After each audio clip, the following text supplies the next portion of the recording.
आज मुझको 9 घंटे तक सीबीआई हेडक्वार्टर में बुलाया गया था और मसला तो यही था कि एक्साइज पॉलिसी में सो कॉल्ड जो घोटाला हुआ है, सो कॉल्ड, उसके बारे में पूछताछ होनी है, जिसके बारे में बीजेपी बार बार कहती है 10,000 करोड़ का घोटाला हुआ, दिल्ली में 10,000 करोड़ का एक्साइज घोटाला हुआ। लेकिन आज मैंने सीबीआई में जाके देखा, मैंने देखा कि कोई घोटाला तो वहां है ही नहीं। घोटाले की तो कुछ मसला ही नहीं है वहां पे। सारा केस फर्जी है, मैं जानता हूं सारा केस फर्जी है। और आज मैंने सीबीआई में 9 घंटे की पूछताछ के दौरान 9 घंटे जो मैं रहा वहां पे, वहां भी मैं समझ गया कि किस तरह से सारा केस फर्जी है और किस तरह से इन्होंने पूरी साजिश की गई है। आज मुझे समझ में आया कि इन्होंने सीबीआई में केस किसी घोटाले की जांच के लिए नहीं करा रखा।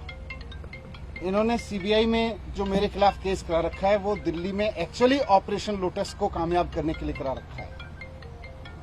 ये बात पहले भी मुझे बाहर से समझ में आ रही थी, लेकिन आज अंदर जाके सीबीआई के हेडक्वार्टर में 9 घंटे तक मेरे को और समझ में आई कि किस तरह से भारतीय जनता पार्टी सीबीआई जैसी एजेंसीज को अनकॉन्स्टिट्यूशनल तरीके से, असंवैधानिक तरीके से, गलत तरीके से दबाव बनाने के लिए यूज कर रही है।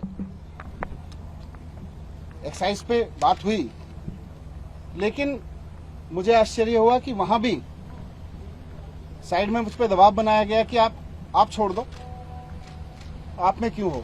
मैंने कहा क्यों? बोले ये केस आपके ऊपर ऐसे ही चलते रहेंगे, नहीं तो। मैंने कहा इस केस में तो है नहीं, ये तो खत्म हो जाएंगे। तो मुझे कहा गया कि साइड में कि सत्येंद्र जैन के पास कौन से केस हैं, सत्येंद्र जैन के ऊपर कौन से सच्चे केस हैं, वो भी चल रहे हैं। 6 महीने वो जेल रह सकते हैं तो 6 महीने आप भी रह सकते हो। तो मैंने कहा बीजेपी तो बहुत गंदी पार्टी है, मैं उसके लिए आप थोड़ी छोड़ सकता हूँ। तो मुझे कहा गया कि नहीं देखो ये केस तो ऐसे ही चलते रहेंगे, दूसरा फायदा आपको वो लोग मुख्यमंत्री भी बनाएंगे फिर। तो मैंने कहा ये मुख्यमंत्री बनने के लिए थोड़ी आया हूँ, मैं तो शिक्षा के लिए आया हूँ यहाँ। राजनीति में हम आना नहीं चाह रहे थे, हम तो शिक्षा के लिए आए हैं, ईमानदारी से काम करने के लिए आए हैं। फिर मैंने साफ साफ बोल दिया कि भैया मुझको तो खुशी मिलती है जब दिल्ली के रिक्शे वाले का बच्चा इंजीनियर बनता है, तो उसमें जो खुशी मिलती है, मुझे सीएम बन के खुशी नहीं मिलती। सीएम बनने के बारे में सोच के खुशी नहीं मिलती। एक दिल्ली की मेड की बच्ची जब डॉक्टर बनती है तो मुझे खुशी मिलती है। मेरा जीवन शिक्षा को समर्पित है। मैं इस तरह के ऑपरेशन लोटस के किसी दबाव में नहीं आने वाला। इनको जो करना है करें। पूरा केस फर्जी है, कहीं दूर से दूर तक कोई सच्चाई नहीं है उसमें। कोई 1 करोड़ का, 1 रुपए का कहीं कोई घोटाला नहीं हुआ। ये बीजेपी वाले कहते रहे और दबाव बनाते रहे 10,000 करोड़ का घोटाला हुआ है, कोई घोटाला नहीं हुआ। आज मुझे वहां से भी समझ में आ गया। देखिए, आज तक आपने विश्व में कभी किसी भ्रष्टाचारी को सुना है कि वो इंटरोगेशन के बाद बाहर आता है और कहता है कि मैं भ्रष्टाचारी था, मुझसे गलती हो गई? वो यही सब कहता है। और देखिए, ये जो ऑपरेशन है, इस ऑपरेशन का नाम है ऑपरेशन नॉन कोऑपरेशन। देखिए, मैं और आप भी नहीं जानते हैं कि सवाल क्या पूछा गया होगा, क्योंकि एक इंडिपेंडेंट अथॉरिटी है। मगर क्या पूछा गया होगा कॉमन सेंस के हिसाब से? यही पूछा गया होगा ना कि ये जो एक्साइज पॉलिसी आपने वापस क्यों ली? इस एक्साइज पॉलिसी के कारण दिल्ली के एक्सचेकर को कितना नुकसान हो रहा था और क्यों नुकसान हुआ? आपने ऐसी पॉलिसी क्यों बनाई जिसमें कैबिनेट का अप्रूवल नहीं था और 144 करोड़ रुपया जो है आपने ठेकेदारों का माफ कर दिया जो आपके मित्र थे?